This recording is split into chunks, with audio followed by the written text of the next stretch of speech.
रंगदार रे बाकी गरदा उड़ा दे हम मार मार रे होवे भले तू अपना घर के रंगदार रे बाकी गरदा उड़ा दे हम मार मार रे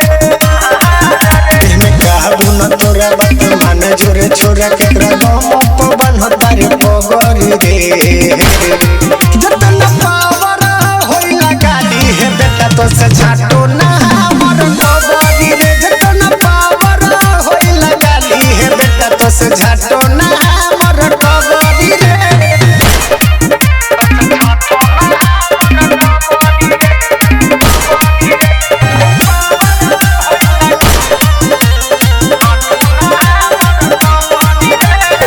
शुरू से होवे नामी खानदान रे मान खातिर ले ले हम जान रे तोहरा लेखा लफुआ छोरा के तोरा देनी सब गुमान रे बुझले रे शुरू से होवे नामी खानदान रे मान खातिर ले ले हम जान रे तोहरा लेखा लफुआ छोरा के तोरा देनी सब गुमान रे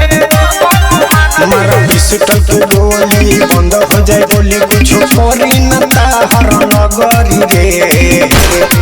जतना पावर होइला गाली हे बेटा तो से झाटो ना हमर नगरी रे जतना पावर होइला गाली हे बेटा तो से झाटो ना हमर नगरी रे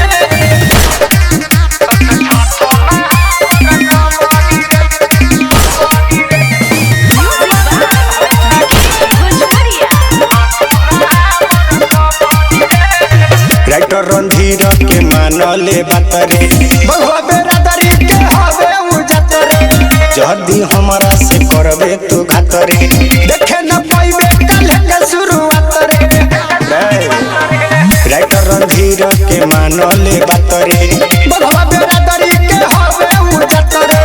जदी हमरा से करबे तू घात रे देखे न पाइबे काल्हे के शुरुआत रे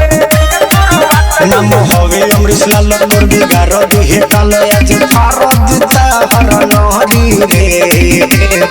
जतन पावर होइला गाली हे बेटा तो से झाटो ना हमर नगरी रे जतन पावर होइला गाली हे बेटा तो से झाटो ना हमर नगरी रे भले तू अपना घर के रंगदार रे बाकी गरदा उड़ा दे मार मार रे